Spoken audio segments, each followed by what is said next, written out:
Hey everyone, welcome back to Poplar Preparedness. Today we're going to be going over my individual first aid kit. This is my battle belt. We'll do a quick tour of that real fast, but we'll mostly be digging into the IFAK. I gave you 20 items that I think you should be stocking up on. They're medical items, and there may be a little bit of a rant along the way. We'll see how well I can contain that. All right, for my battle belt here, obviously I got some spare mags, spare pistols, mains. I took the 9 off, mostly because it kind of wobbles around a little bit. A dump pouch over here. It unfolds and you can put stuff in there. So then let's look at the IFAK. Right on top is a tourniquet. As I always say, if you have something to put holes in other things or other people, make sure you have stuff to plug holes, right? And then this just rips off. It's designed to rip off because you need to get open in a hurry. Now, I built this IFAK myself. You can purchase IFAKs that are already kind of put together for you. But basically, you want it to just open up, unfold, and open up like that so you can access everything that you need to access. In an IFAK kit, you need lots and lots of gauze, because if there's a hole in something, you may need to start stuffing lots and lots of gauze in. Before you do that, though, one of the things that you really should have is quick clot.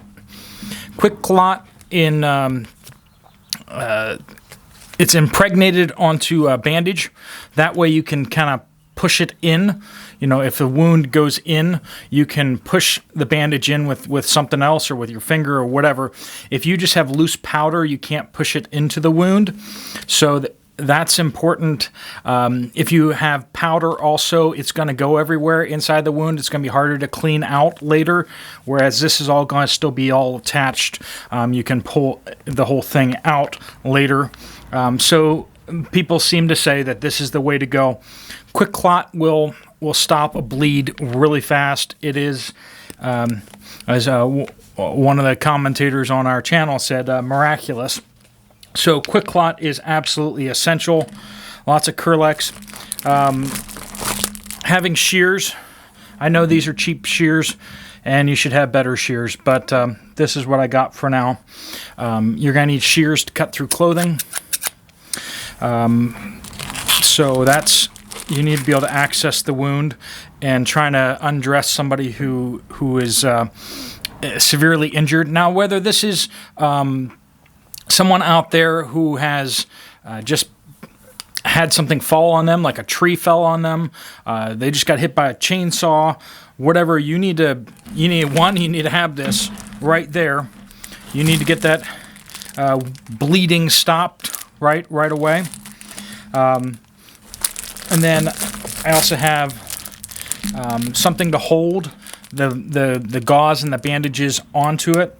Now, this is just a individual first aid kit.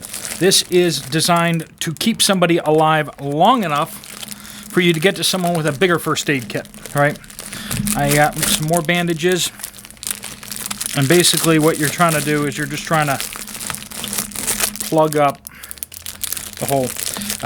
If you want to go get a full put together kit online, you're going to be paying quite a bit of money. Before we get into controversial stuff, let's talk about these. Particularly if it's on your battle belt and such like that, you need some chest seals. So we're not going to get into all how you treat different things, because I am not an expert on that. I've studied up some on that, but you need chest seals if there's a puncture wound in the chest cavity, and it's good to have 2 because sometimes things go straight through. And you need the front and the back. Chest seals. All right, I guess we're into controversial territory now. Before we get into controversial territory, here is a pen with duct tape wrapped around it, because duct tape is always useful. and you need a pen in here. You can write on the tourniquet the time, papers for writing down anything that you need to pass along on that person, and then you can duct tape that on. I should probably have some safety pins in here. That's a good thought. All right, slightly more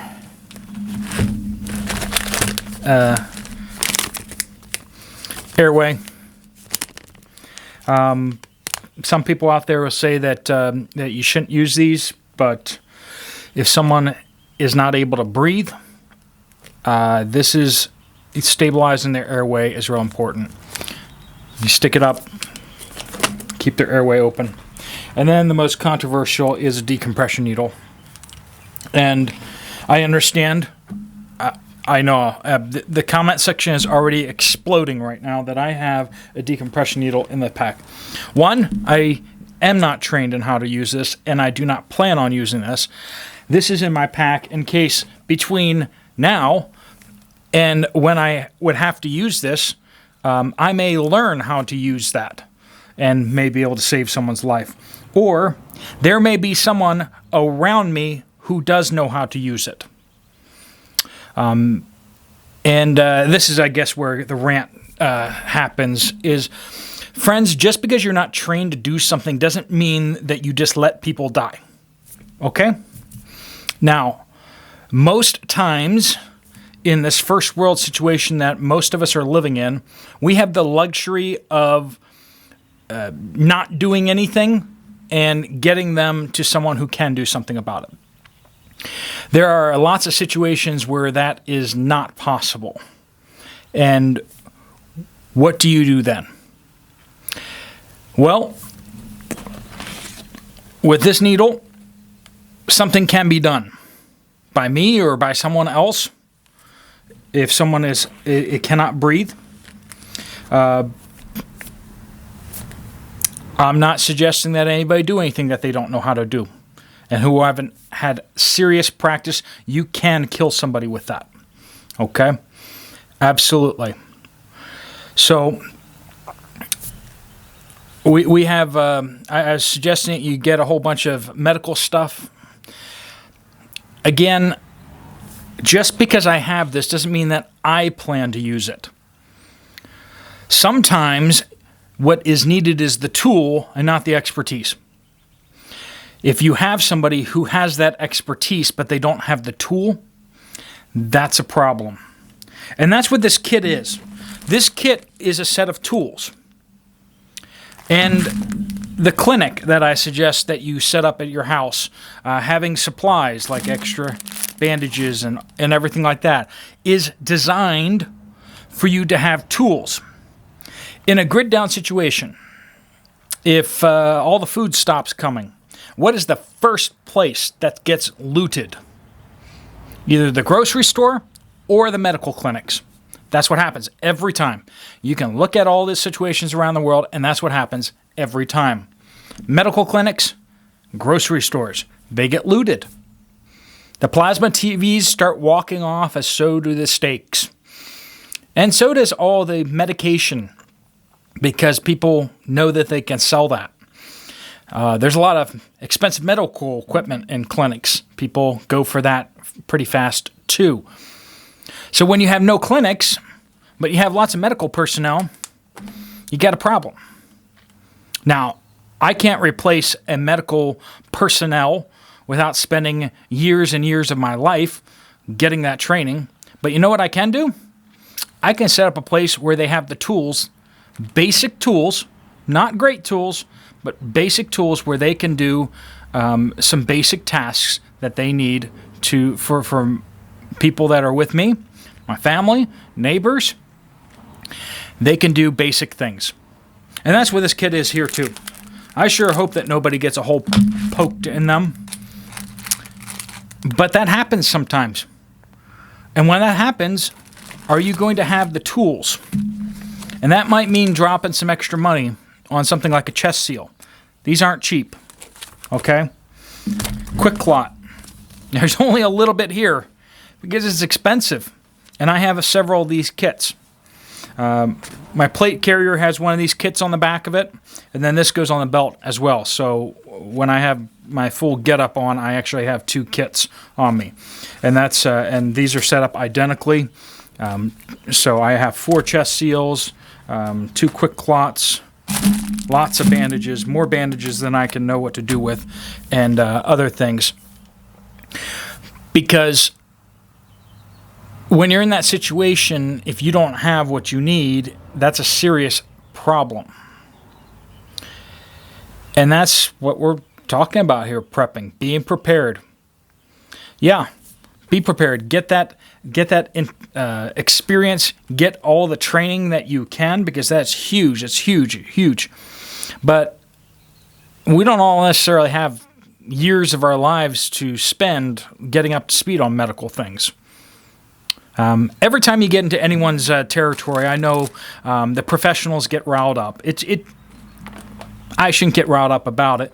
You start talking about growing food in your garden, and all the farmers start like, you can't garden. You need $1 million piece of equipment, and you need to have all this experience. And how dare you think that you can grow food just like me when I'm the farmer and I'm the professional? It's like, yeah. You start getting battle belt out here like this, and all the professional soldiers get out and go, oh, how dare you think that you can protect your family? You don't know anything. You shouldn't get that stuff. Anytime you do that in anyone's professional thing, you start getting into blacksmithing. All the professional blacksmiths are going to get all riled up. Anything, right? You start talking about the supply chain, and all the supply chain professionals start getting all defensive and everything like that. Listen, I want you all to be prepared in every way. And let's just be honest. In most cases, it's easier just to buy the stuff.